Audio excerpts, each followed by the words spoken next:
Curiosity.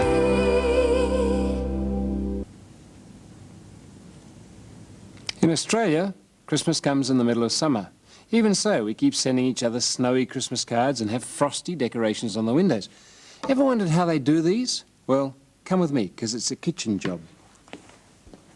Now, you won't need much, but you might like to start with a stencil of different Christmas shapes. That's just a bit of thick paper or thin cardboard with various shapes cut out of it. You can paint the rest on freehand with a brush. You'll need that as well. Well, you also need to get from the chemist some Epsom salts, which are very easy to get, and they're this sort of white, crusty stuff that's going to make the false frost. You'll need some water, and get a disposable plastic cup, about that size, and about a quarter or third full of water is all you'll need for a lot of decoration.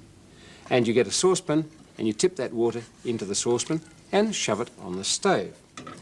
You're going to need to get that boiling, so if you're not allowed to do that sort of thing, get help. It is going to be pretty hot, and it might not be safe if you don't know what you're doing. But once the water's boiling, you'll add to it as many Epsom salts as the water will take. And this is why you don't use too much water, because it takes an awful lot of Epsom salt. You add that, and you keep on stirring until you're happy that no more will dissolve in the water. It really will take quite a bit. Well, the reason for this thin plastic cup is simply this. If you use glass, it could crack with the hot liquid. If you use a mug, it'll take so much heat out of the liquid that the crystals will come out of the liquid before you put them on the glass. So use something that's both thin and plastic, either one of these cups or an old juice container or something like that.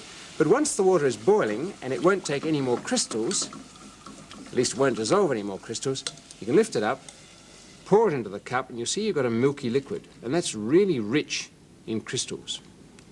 You turn the stove off, and as soon as it's cool enough to handle safely, you take it and your brush and your stencil and you go back to the window. Now, if you made a good strong mix, you'll find that almost immediately there's a skin forming on top of the liquid. And that's terrific, because it means the crystals of Epsom salts are coming out of the liquid and ready to go somewhere. You don't want them to go in the liquid, you want them to go on the glass. So get your stencil positioned. I'll try the big star here. Put it flat onto the glass, get the brush not too wet, and brush from the sides of the stencil into the glass. And you see what happens. Because the glass is cold and the liquid is so rich in Epsom salts, they crystallize immediately onto the surface of the glass, and they don't run about and muck up your pattern. Always brushing inward will mean you get a nice clean edge, and that frost there, at least what looks like frost, is not frost of water crystals or frost crystals, it's the frost of Epsom salt, which looks almost the same. So you end up with a nice clear pattern. And as that dries, it'll get even whiter. You don't have to use a stencil, of course. You can just paint directly on the glass. You can paint your Christmas message, like Merry Christmas. But do remember, if you're painting from the inside, for people outside to read, remember to write back to front.